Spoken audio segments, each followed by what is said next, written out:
Te doy la bienvenida a otra edición de análisis de la Caravana del Misterio de Sebastián Derain. En esta ocasión hablaremos del complejo de Brunilda o Brunhild, el cual fue acuñado por parte del psicoanalista Carl Gustav Jung como una forma en que las mujeres pasan de la adoración a la aversión luego de un proceso de desidealización de la pareja. Sin embargo, como ya es esperable de mí, haremos una interpretación alternativa del mito de Brunhild. Así pues, primero hablaremos del mito que da nombre al complejo, sus elementos relevantes. Luego hablaré de la interpretación de forma que hizo Jung y entonces terminaremos con la interpretación más adecuada al caso de Brunhild. Por supuesto, para que todo esto sea más claro, iremos intercalando ejemplos de personajes de la cultura popular.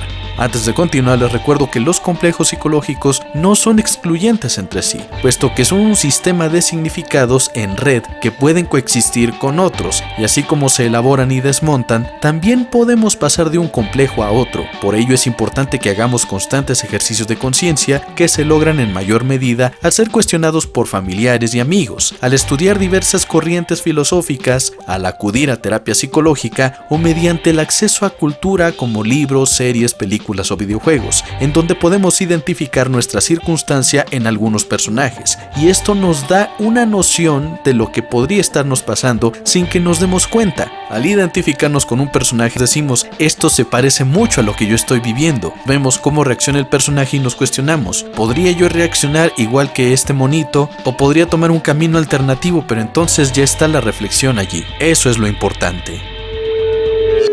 Al respecto de este mito hay tres versiones principales: la Edda poética o versión islandesa, el poema Nibelungelid de la versión alemana y la saga Volsunga o versión escandinava. La tercera es la más completa de todas, aunque todas tienen muchos elementos en común. Pero bueno, aquí les va una versión condensada.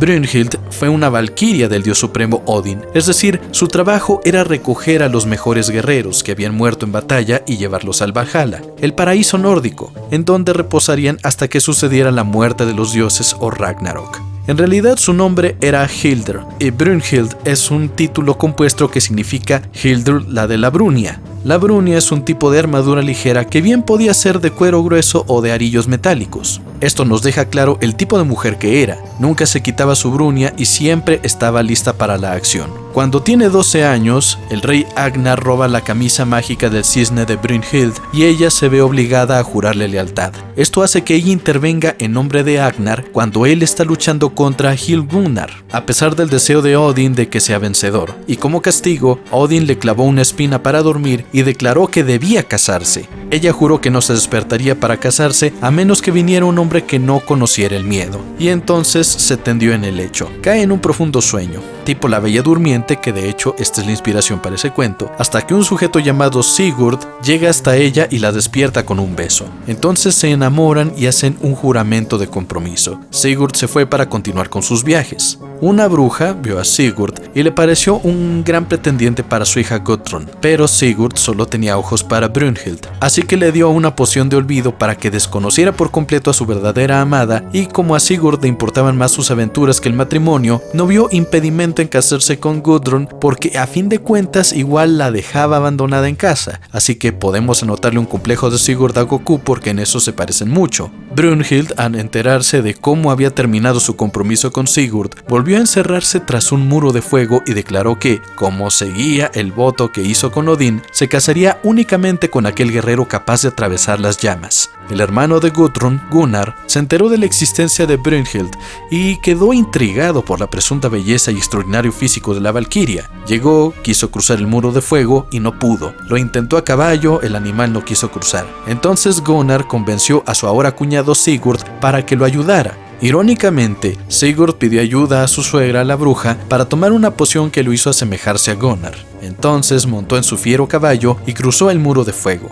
Con la apariencia de Gunnar, volvió a jurar compromiso matrimonial con Brunhild y posteriormente dejó que Gunnar siguiera con la farsa. Pero en una ocasión que Brunhild y Gudrun estaban bañándose en el río, la valquiria dijo que no deberían bañarse en la misma agua, ya que su esposo Gunnar era el más importante por haberse arriesgado a cruzar el temible muro de fuego. Entonces Gudrun, al sentir su ego herido, le reveló el montaje que habían urdido Gunnar y Sigurd para engañarla. Esto hizo sentir muy humillada a Brunhild, quien mintió anunciando que luego de atravesar el muro de fuego, Sigurd se había acostado con ella, quebrantando su lazo matrimonial y desflorando a la mujer de otro guerrero con alevosía y ventaja. Entonces mataron a Sigurd por ese crimen. Brunhild se rió a carcajadas, pero oyó por accidente que la bruja confesaba haber dado una poción de olvido a Sigurd para que olvidara su compromiso con ella. Entonces se sintió completamente devastada y confesó que nunca se había acostado con Sigurd. Cuando hicieron el funeral de este, Brunhild fue hasta la pira funeraria y se abrazó a ella para morir en las llamas también.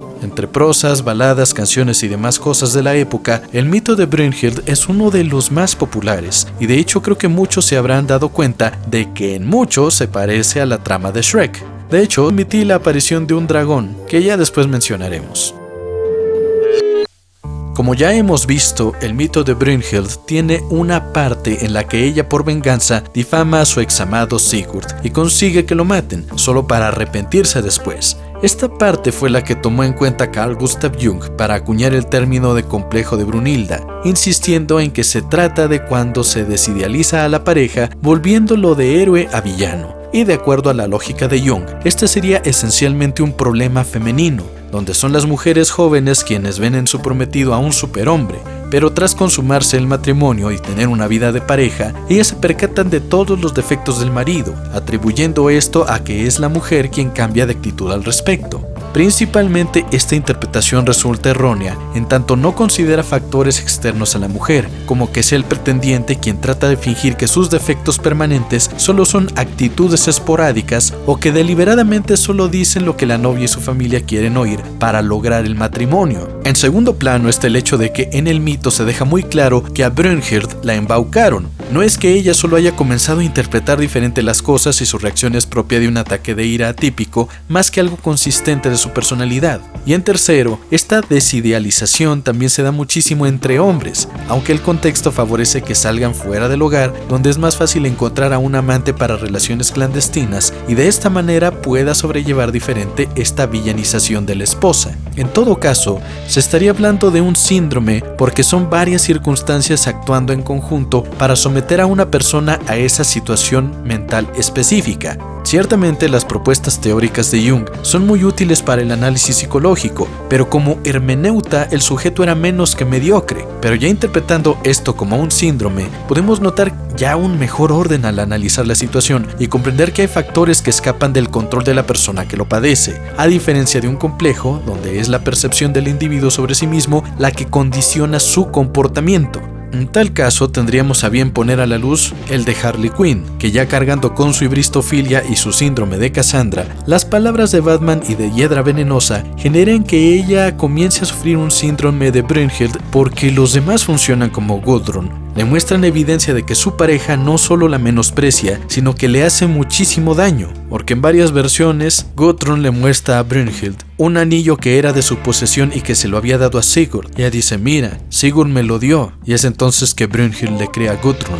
Aquí podemos ver que Harley no solo acepta que está en una relación tóxica y se aleja del guasón para hacer su vida aparte, no, ella se enfrenta a él y busca el modo de vengarse, crea su propio equipo de villanos para confrontarlo e intentar desplazarlo. Y aquí se nota que es un síndrome porque cuando el guasón aparenta darle legitimidad a la posición de Harley dentro de esta asociación de supervillanos, ella se arrepiente y recae en su síndrome de Cassandra, donde sigue viendo al guasón como este maestro de la maldad, cosa que afortunadamente logra superar más tarde.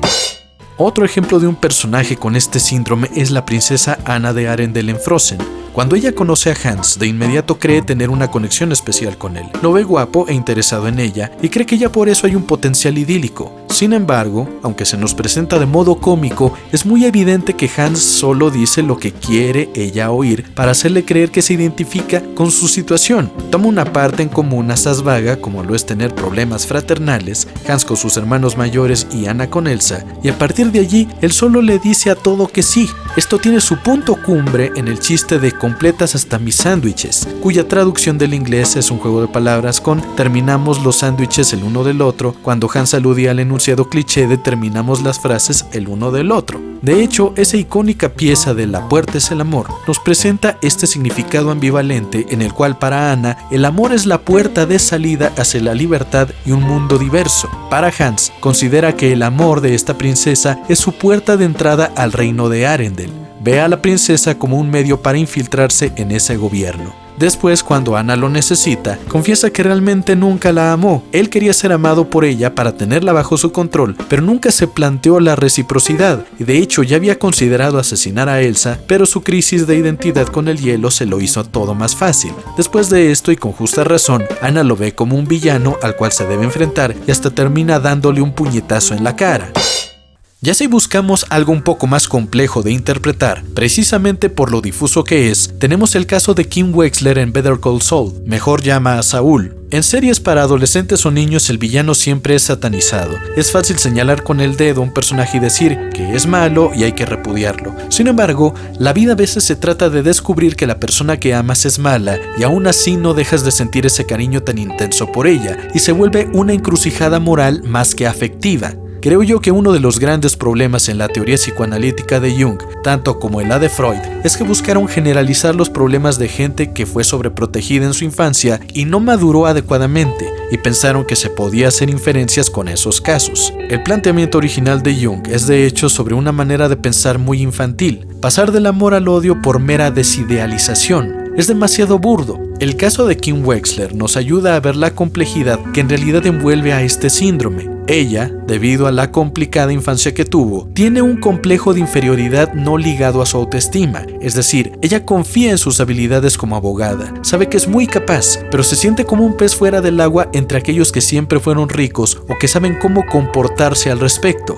Un mundo de poses e hipocresías, donde los dueños se creen con el derecho a castigarte bajo pretexto de enseñarte una lección o negarte oportunidades por no seguir protocolos, y ella ve a su excompañero de oficina, Jimmy McGill, como ese oasis de autenticidad en medio de tanta faramalla. Kim Wexler mira a Jimmy McGill y lo utiliza como un espejo para comprobar que no se está volviendo una farsante igual que Howard Hamlin. Ella sigue viendo a ese mundo de abogados como una mentira en donde el abuso de poder, la avaricia y la misantropía se ocultan con máscaras de cortesía y protocolos absurdos. Cuando Jimmy McGill realiza sus artimañas para fastidiar a Howard Hamlin o a Charles McGill, Kim le sigue el juego porque tácitamente lo acepta como una forma de equilibrar la balanza. Los otros usan sus recursos para manipular el sistema, pues ella y Jimmy usaban el engaño. Conforme el tiempo pasa, Kim Wexler se apropia más y más de ese modus vivendi, al grado que ve los grandes problemas en los que se mete Jimmy como parte del trabajo. Otro día, otro dólar, una raya más al tigre. Es hasta que la muerte comienza a tocar a su puerta que ella se da cuenta de que realmente Jimmy ha ido demasiado lejos. Es hasta que todo revienta y transcurre el tiempo que ella se arrepiente de todo lo ocurrido y trata de compensarlo.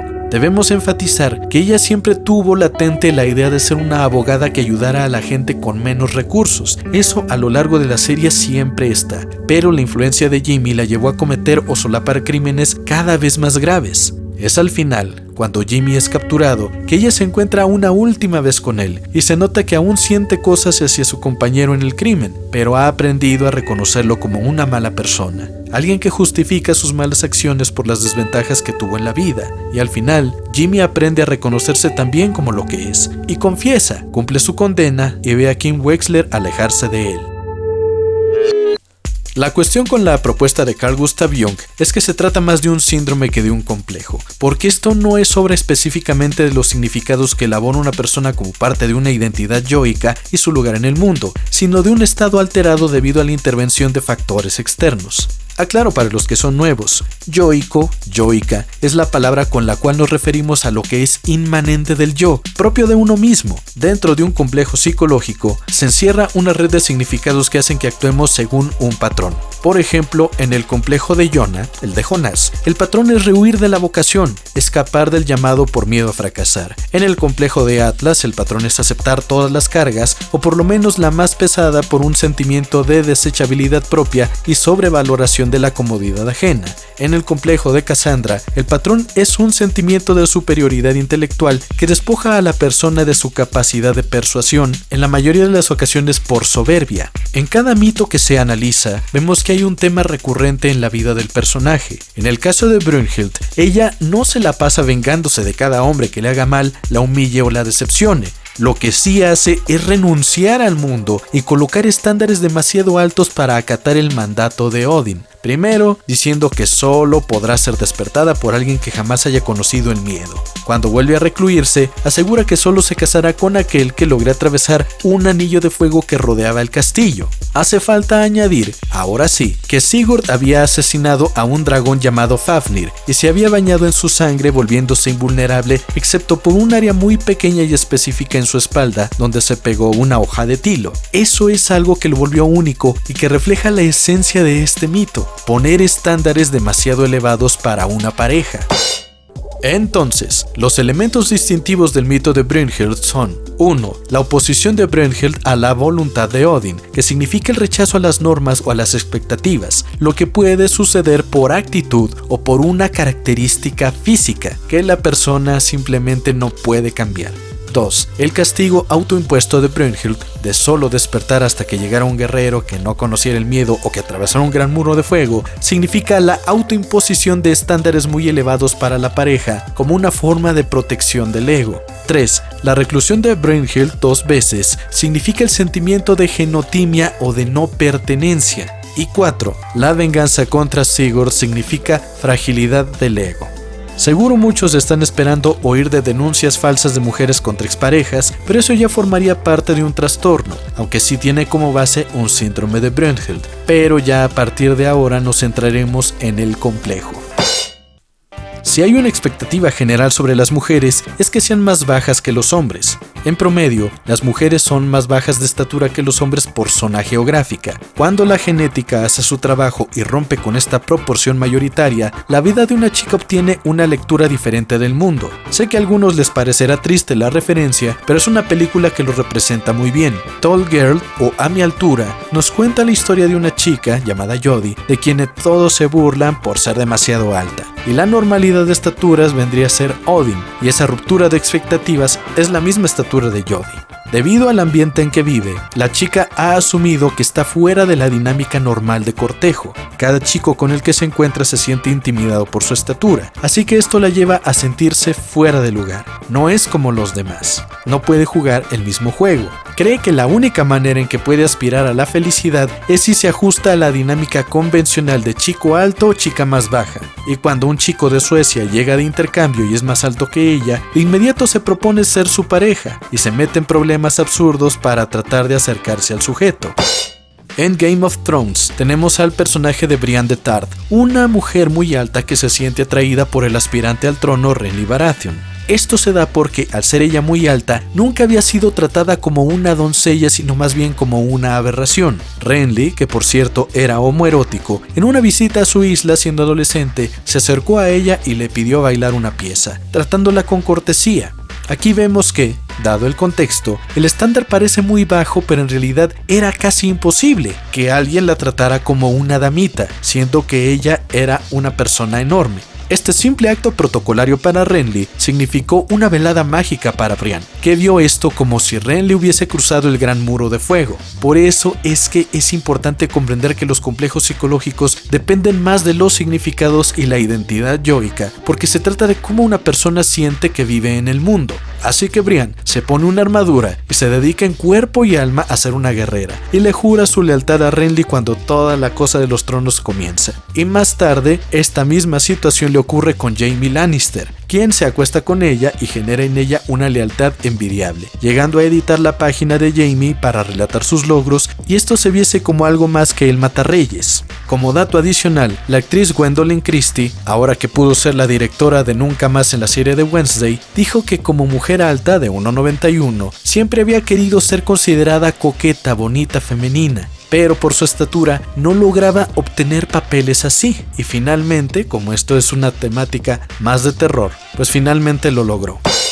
Y también tenemos que recordar a Thrud en Record of Ragnarok, donde al emparejársele con Tamemon Raiden, ella llega con una actitud imponente, acostumbrada a que por ser alta y musculosa, todos la vean como un monstruo, pero él queda fascinado por su apariencia. Ella hasta duda de que sea verdad, piensa que es sarcasmo, que se está burlando de ella, pero pronto entiende que Raiden habla en serio y se compromete a tener el mismo destino que él, y cuando es derrotado, ambos desaparecen. Creo que con esto ya nos quedó claro cuál es el complejo de Brunhild. ¿Qué otros personajes crees que encajarían también aquí? Si el video te gustó, regálame un pulgarcito arriba y suscríbete a mi canal porque el amiguismo es la onda. Sebastián Derain para servirte.